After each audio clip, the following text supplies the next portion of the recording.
Represento en esto la Asociación Chilena para el Estudio del Dolor, que estamos preocupados desde hace años de juntar la evidencia de este problema tan importante como es el uso de cannabinoides en dolor. En todas partes del mundo, la frecuencia, el número de pacientes tratados por dolor es el motivo principal en todos los programas que se están dando en otros países, en Estados Unidos y en Canadá. El 90% de los pacientes son pacientes de dolor, así que es un tema que tenemos que ver con mucho cuidado, igual que en nuestro país.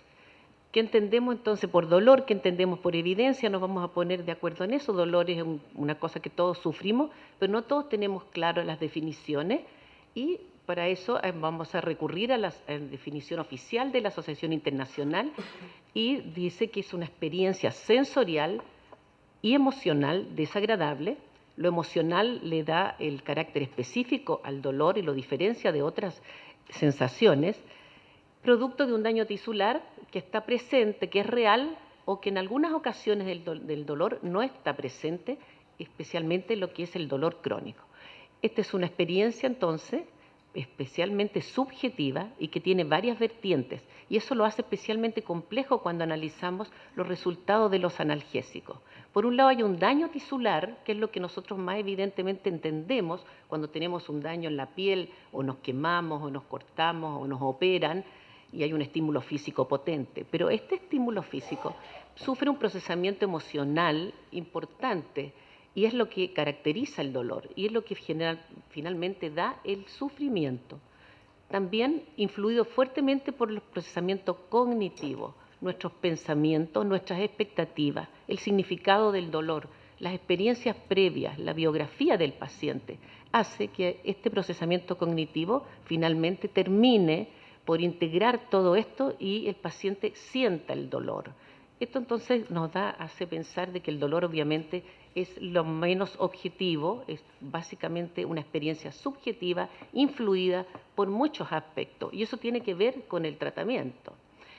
Y el dolor no es nada de simple. Ya en el siglo XVI, Descartes concibió un modelo para el dolor, pensando que había una relación entre la periferia, los estímulos desde la periferia, y el cerebro. Tenía muy claro que tenía que ver con eso las vías del dolor. Pero por supuesto que ha corrido mucha agua bajo el puente, y ahora tenemos muy claro que el fenómeno neurofisiológico del dolor es tremendamente complejo, y desde la periferia hasta el cerebro tenemos una cantidad de procesos a nivel de las vías nerviosas, estaciones de relevo a nivel medular, a nivel del tronco cerebral y finalmente del cerebro, en que se interrelacionan procesos bioquímicos, eléctricos, neurofisiológicos de excitación y de inhibición permanente, y donde se produce finalmente la respuesta. El cerebro, por supuesto, es el punto muy importante en la corteza, la localización anatómica del dolor, en el sistema límbico, el contenido emocional que lo hace especialmente característica a la experiencia del dolor, el tálamo como un centro que integra todas las aferencias y las divide hacia los distintos áreas corticales, y que es un centro tan importante que cuando se daña en los accidentes vasculares o en otras situaciones, produce de los dolores neuropáticos de tipo central más terribles que podemos ver en la clínica. Y también a nivel del tronco cerebral, la sustancia gris periacueductal y otros núcleos donde están los centros básicamente inhibitorios del dolor, y también las conexiones con el hipotálamo, el hipófisis y el sistema neuroendocrino, que también está relacionado. Bueno, todo esto influido obviamente por los medicamentos, influido obviamente por el sistema endocannabinoide, que tiene sus receptores distribuidos en todos los segmentos que hemos hablado. Y este monito, que es un poco colorinche, pero es el que mejor revela lo que quiero decirle, es que la modulación nociceptiva está mediada en todas las membranas por múltiples receptores, por múltiples neuromediadores que modifican los flujos iónicos y que actúan siempre en el sentido de la excitación o de la inhibición.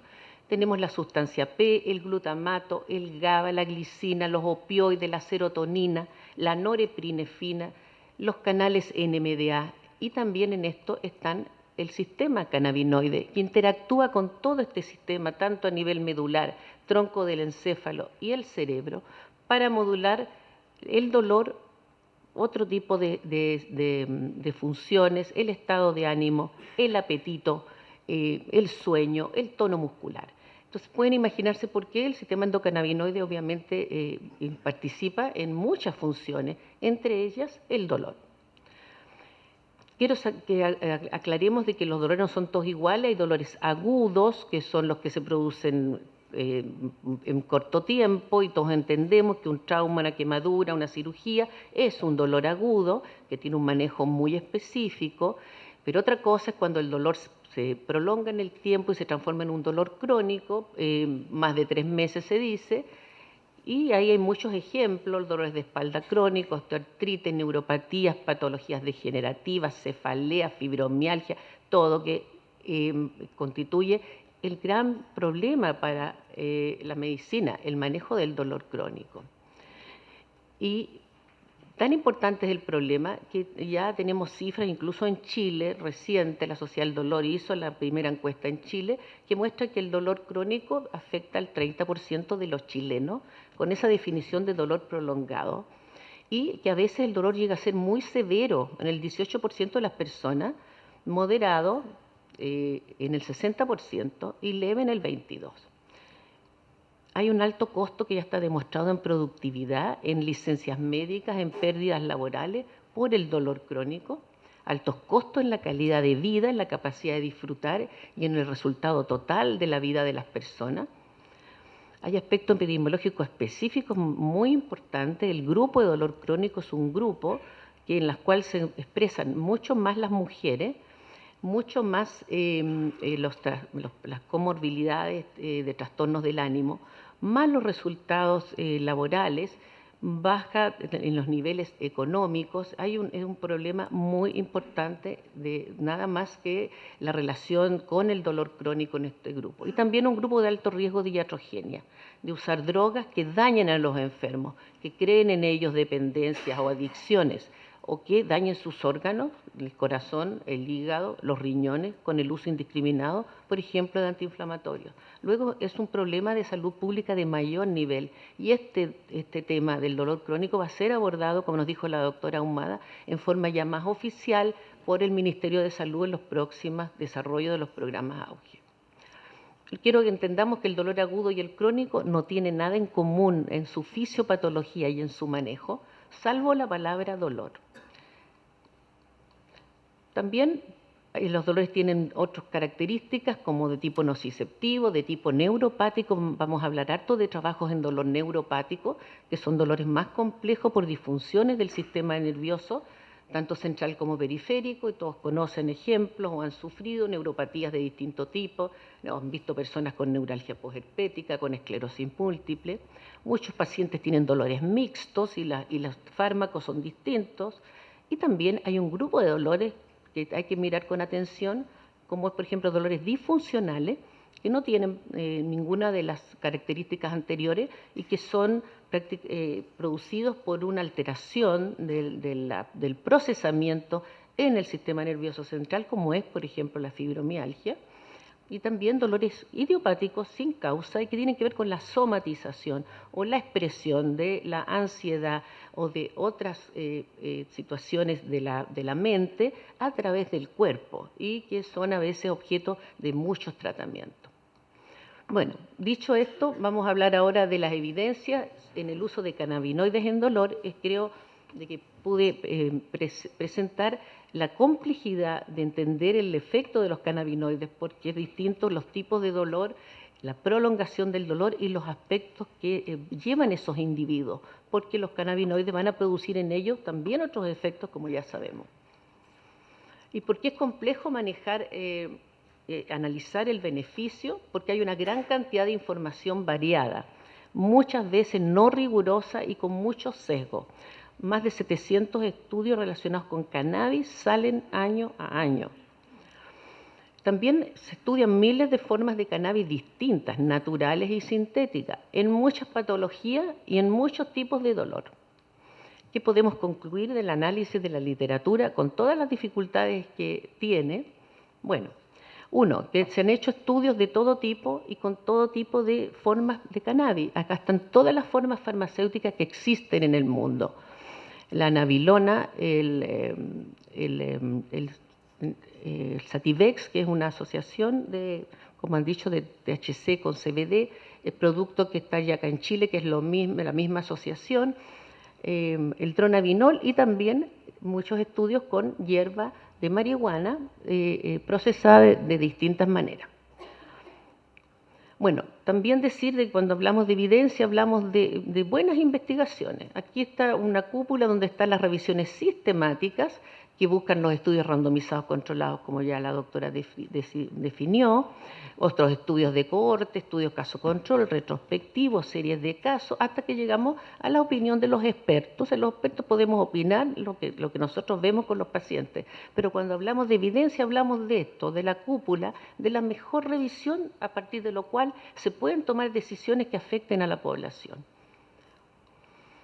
Entonces, la primera pregunta, un buen estudio que muestra cuán analgésico son los cannabinoides. Y para eso este es el mejor estudio randomizado, muy bien hecho, en pacientes con dolor neuropático y que los randomizan y los cruzan y los comparan a placebo también, y entre ellos tratados con nabilona y codeína, que es un opioide débil bastante usado en todo tipo de dolor. 4 miligramos de nabilona es tan eficaz como 60 miligramos de codeína. Esa es la conclusión final. Dosis mayores de nabilona, en este caso el cannabinoide, tiene efectos adversos no deseados, o sea, tiene un límite. Y 60 miligramos de codeína es una dosis de un opioide de tipo débil que se usa para tratar dolores moderados, no dolores severos. Podríamos decir a partir de esto de que este cannabinoide, que representa un grupo, es útil en dolores de tipo moderado. En dolor agudo, porque aquí está el presidente de la Sociedad de Anestesia, así que le vamos a presentar eso. Esto es muy corto, pero la evidencia científica sintetizada en estas guías, que son las mejores guías basadas en la evidencia, muestran que analizando los estudios que hay en dolor postoperatorio, se puede decir que la evidencia actual no recomienda el uso cannabinoide en el manejo del dolor agudo categóricamente, por muchos motivos, principalmente por su corto efecto de acción, y aquí hay otros fármacos y esquemas mucho mejores para el dolor agudo postoperatorio. El dolor crónico, volver a recordar de que tenemos todos estos factores biológicos, psicológicos y sociales que constituyen el dolor crónico. Y eso va a tener importancia entonces en los fármacos que usemos. Estos pacientes, muchos tienen comorbilidades, trastornos de ansiedad, mal uso de fármacos, abuso de sustancias, lo que lo hace especialmente sensible para pensar en eso. Bueno, metaanálisis de dolor crónico no oncológico. Hace años que estamos revisando esto y siempre llegamos a los mismos estudios y nos vamos a referir básicamente a ellos. Bueno, los estudios de la doctora Lynch, canadiense, han mostrado, primero en el 2011 y ahora después en el 2014, lo siguiente. 18 estudios obtenidos de 80 seleccionados con 700 pacientes con dolores neuropáticos, artritis reumatoidea, fibromialgia, dolor por espasticidad, neuropatía, dolor de espalda, o sea, muchas patologías absolutamente distintas unas con otras, todas tratadas con distintas formas, algunas con marihuana, otras con nabilona, otras con dronabinol, otras con THC, CBD, y todos los estudios de duración corta. Los pacientes con dolor crónico van a ser tratados por años con fármacos. Y cuando se hacen los estudios para demostrar alguna cosa, los hacen por muy poco tiempo. Y eso es un sesgo muy, muy importante. Bueno, el resultado final es que cannabinoides son modestamente efectivos. Hay efectividad, pero es modesta. Ven más beneficio en el grupo de dolor neuropático y destacan la seguridad de los fármacos porque los pacientes no van a tener un riesgo de vida en una intoxicación con cannabinoides. Y la doctora Lynch y su grupo son muy activos en esto y modernizaron su metaanálisis recientemente, agregaron más estudios de mejor calidad, pero sigue siendo un efecto positivo para cannabinoides, pero modestamente efectivo y con efectos adversos para ella de intensidad moderada, para otros autores no tan digamos, más importantes los efectos adversos, limitantes. El otro metaanálisis importante de revisión sistemática hecha en Estados Unidos y que muestra los resultados para 804 pacientes, en la cual se favorece el grupo de cannabis con una calidad relativa, o sea, hay un efecto positivo, pero no es muy intenso tampoco, y este grupo sí destaca que los riesgos de efectos deleterios en los pacientes sobrepasa el beneficio que puedan tener en dolor. Aumento significativo de síntomas del sistema nervioso central, desde sedación, euforia, alteraciones de la percepción, función motora y alteraciones cognitivas y disforia. Todos los caminos conducen a Roma. En todas las presentaciones que yo he estado acá y en el extranjero, todo el mundo llega a este estudio publicado en el JAMA, una revista muy prestigiosa del año 2015, y es el mejor estudio de revisión sistemática para uso médico de cannabis. Y este estudio analiza toda la información, tanto en dolor, en náuseas y en vómito, peso, apetito, espasticidad, depresión, ansiedad, psicosis, trastornos del sueño y síndrome de la Tourette. Sobre dolor crónico, 28 estudios randomizados se encontraron para 2.000 pacientes. 17 estudios se referían a dolor neuropático y 3 a oncológico. Solo 2 estudios se le encontró bajo riesgo de sesgos. Esta es una literatura que tiene muchas posibilidades de ese tipo. Y los metaanálisis finales fueron 8. O sea, se hizo con 8 estudios solamente. Pero ahora es la literatura más sólida que tenemos en manejo de patologías con cannabis. En el caso de dolor, los 8 estudios dieron estos resultados, favoreciendo al grupo de cannabis en forma moderada. Ahí están los resultados de los odds ratio y la conclusión es esa. Se soporta el beneficio en dolor crónico, pero con una evidencia de moderada calidad por muchas de las consideraciones que ya han sido hechas. Entonces, más basado en esta metodología, existe una evidencia, entonces, como les explicaba, de moderada calidad en favor del uso de cannabinoides en el dolor crónico neuropático y oncológico. Específicamente en THC inhalada, que se estudió en algunos estudios, y en el nabiximol, en este caso, que es la asociación TC-CBD. Pero yo quise revisar específicamente la fibromialgia, porque encuentro que este es un modelo muy importante. Muchos pacientes tienen diagnóstico de fibromialgia y buscan el alivio en la cannabinoide. Primero decir que la fibromialgia es una enfermedad muy mal comprendida, hace poco que se sabe, no es una enfermedad es una enfermedad de dolores generalizados del sistema muscular, pero la patología se asienta en el cerebro. Está demostrado por estudios de resonancia magnética funcional que los centros cerebrales muy activos en fibromialgia están involucrados en esto. Sobrediagnosticada, tiene factores biopsicosociales de mucha relevancia. ¿Y por qué no usar cannabinoides? Yo entiendo que los pacientes lo buscan. Bueno, la revisión Cochrane dice, de todos los trabajos que encuentra, selecciona 2 y encuentra que la eficacia del dolor es baja, en sueño es mejor la amitriptilina y los eventos adversos los destaca bastante. Entonces preocupa la falta de información a largo plazo. Todos los estudios son de un mes y los pacientes van a usarlo años. Y ahí se implica el riesgo de mal uso y abuso en pacientes que característicamente tienen muchos factores de comorbilidad en el área de la parte psicológica y psiquiátrica. En dolor neuropático también, no sé si la seña que me hiciste, querida, para que vaya más rápido. Como pasa el tiempo. Respecto a dolor neuropático, algunos estudios que muestran el margen de seguridad de cannabinoides, ahí tenemos que cannabinoides tiene un margen pequeño, porque el número necesario a tratar en este metaanálisis alemán muestra que es de 4 pacientes y el número para dañar de 6. Luego, cuando encontramos el efecto benéfico, vamos a encontrar muy pronto el efecto adverso, ¿ya?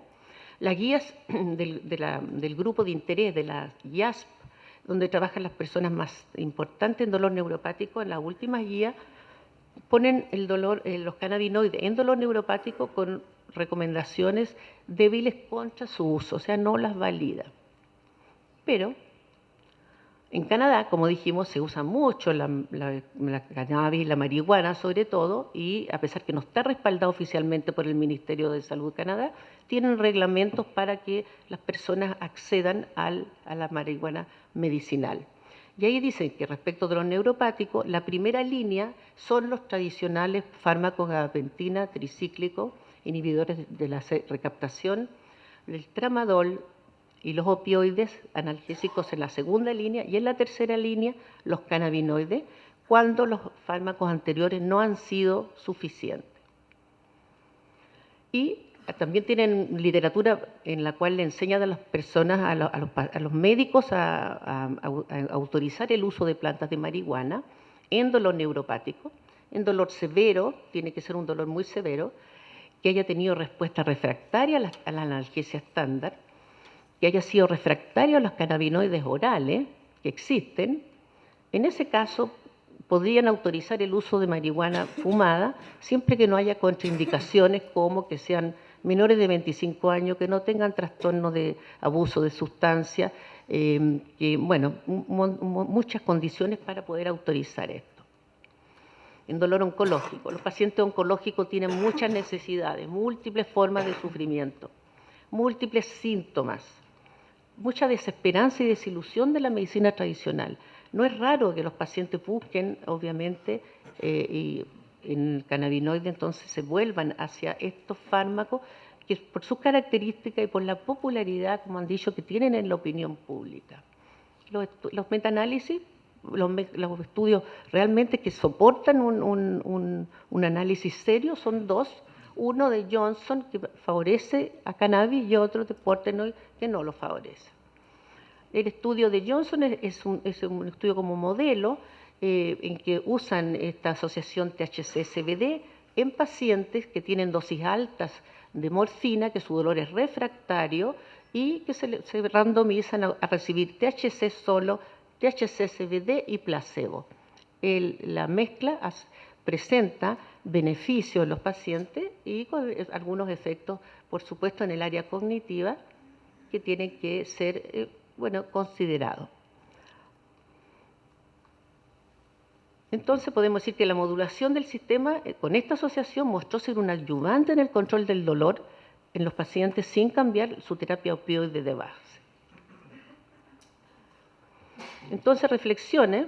Bueno, Canadá, como decíamos, oficialmente no lo respalda, pero lo tiene muy regulado, y para hacerlo tiene información muy importante a todos los profesionales y también información a los pacientes para el uso de marihuana. Y advierte mucho más del beneficio, advierte mucho de los efectos adversos y les dice que hay los riesgos de síndrome de privación y de adicción. Bueno, los pacientes buscando analgesia suben las dosis hasta tener efectos adversos, porque el margen es muy cortito, como les mostraba el metaanálisis alemán. Hay riesgo de dependencia 7 a 10%.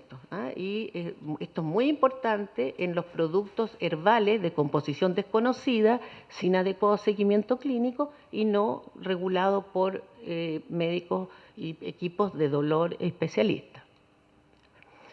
Quiero mostrar esto porque lo encuentro interesante. Esto salió recién, estos son el acceso a la cannabis medicinal en Canadá, en que quieren demostrar que los pacientes usan menos, ahorran opioides, ahorran benzodiazepina y ahorran alcohol, o sea, toman menos alcohol porque fuman cannabis.